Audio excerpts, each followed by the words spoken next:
Welcome to another episode of the Group Parlay podcast with myself, Dick Strum, Kevin Asoyan, Andy Simo, not able to make it.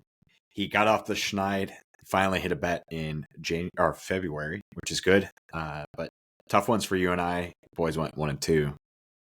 Starting off the month cold, but I'll hand it off to you for a quick recap of yesterday's loser. Yeah, unfortunately, a lot of red on the sheet right now for February. And as we predicted, we knew Andy would hit, and then me and you would both lose. He had Creighton minus 2.5. Nice pick. They won by 11. He had some great research, great reasonings. Unfortunately, we weren't able to pod yesterday and give those reasonings. But I think he had a slap in the face and was just like, I need to dial in. And that's what he did. So hopefully good things to come from him. I had Kings minus 4.5. Just a bad pick. I thought the Levine DeRozan first night together was going to be a good one against a kind of struggling Magic team. Magic kind of went off. They beat them 130 to 111. So just a bad pick from me. And then you had Cavs minus 4.5. A bad beat here for the most part. Cavs won by 3 on a buzzer beater. The ending was just Cavs just could not pull away and keep that number. And Pistons were just battling. So unfortunately, 1 by 3. Love blowing a 9-point lead with 56 seconds left. It blew the whole lead. Detroit tied it up, which is insane. So that was insane. It was like a lock with a minute left. So yeah, tough one there. 0-5 on the month, down 5 units. Obviously, I'm 2-3. Andy 1-4. Nick, you are 3-2. And the boys need a winner here. So fingers crossed. We got an interesting parlay. We're switching it up. No NBA. You want to start with Andy's? Yes. Might take me a minute here. It's going to take a minute to read. Yeah. So Andy is going Jacksonville State money line. Out of the blue here, but they are a perfect 9-0 at home. Middle Tennessee has lost 2 out of 3, and Jackson State has won the last 6, covering in 5 of their last 6 games. Jackson State has been playing good defense, allowing 67 or less in those 6 wins.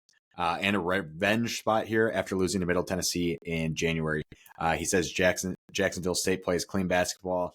They have the lowest turnovers and fouls in Conference USA.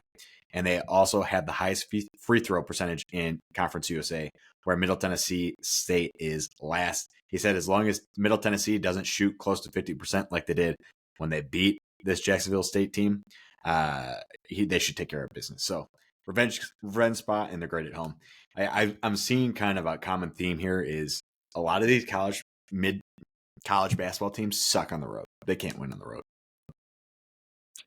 Yeah, I used to be big on mid-majors. I might dive into that. People see that there's value there because Vegas doesn't put as much stock into the lines and whatever because it's just not a popular thing to bet on. So yeah, if you can find these data trends, it's money. So why don't we set that into yours since you were going similar here? Mine is very, very similar to Andy's. I'm going Oregon State minus 5.5 at home against Washington State. Oregon State is 12-1 at home this year. They're 12-1 against the spread. That's what I'm going on. Washington State has lost 4 straight games. They're only 3-5 against the spread as an away team. Simple as that. I'm going a better basketball team at home.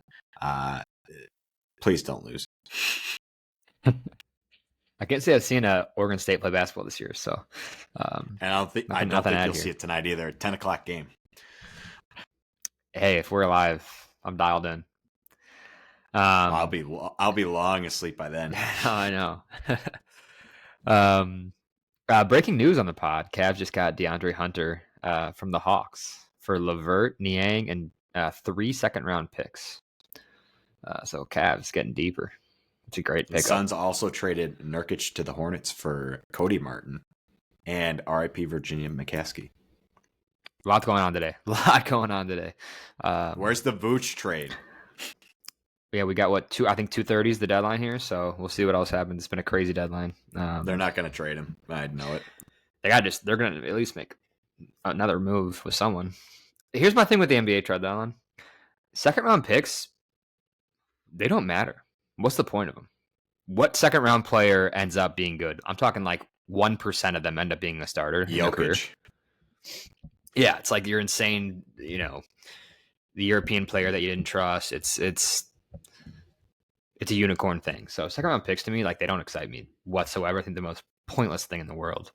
But anyways, I digress. All right, and switching it up over here, we gotta get this pot up early because we have golf on today. Waste Management Open in Phoenix, rowdy crowd, and I'm going Siwoo Kim to beat Matthew Fitzpatrick. Head-to-head matchup today, just a round one bet. And Fitzpatrick, as we know, had a huge rise 2 years ago, took a downfall last year, and he still hasn't been great.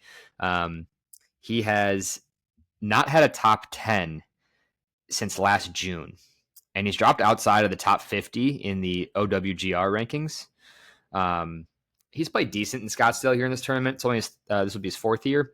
He was 15th last year. Good. That was a good time for him there. And then 2 tournaments ago, he got 29th. I'm fading him a little bit. He just hasn't been great. He didn't have a good week at Pebble last week, where he shot. He got 48th at 7 under, and his first round was a 73. And 2 rounds ago, which was the Century, kind of a random tournament, but his first score was a 73. So there's been a trend of his first round of the weekend being his worst score at not even shooting below par. Siwoo Kim, on the other hand, he's inconsistent. Don't get me wrong, but I like where he's trending. Pebble Beach was great for him. He got 12th overall. He was 13 under, and he shot a 67 on day one. His day one scores have been solid. He had a good year last year overall. And he had last 4 seasons at the Waste Management Phoenix Open. He got 12th last year, 23rd, and then 26th. So he's improved each year. And then he got like 50th 3 years ago when he was bad. So he's improved every year. So I expect him to be close to that top 10 finish. And I think he's going to have a good round today. Beat Fitzpatrick. I had more data, but I can't find the tweet. So it was more Fingers like crossed. consistent with, yeah, it was all like diving into the strokes gained and all that a little bit. But yeah, we'll see. Just something fun, something different. And that starts at like 2:05. Hopefully the parlay is not dead early. So hey, that's at least we got what that's gonna. It won't be over till 18 holes. Yeah, I think 6, 7 o'clock Central. So hopefully it's at least close. But all right, let's recap the parlay. We have Siwoo Kim to beat Fitzpatrick at -115. Andy's got Jacksonville State money line at -125, and Nick's got Oregon State -5.5 at -135. Altogether, a +485 for today's parlay. Nice and juicy. Nice and juicy. Need one. All right. Yeah, let's get it. Let's get it.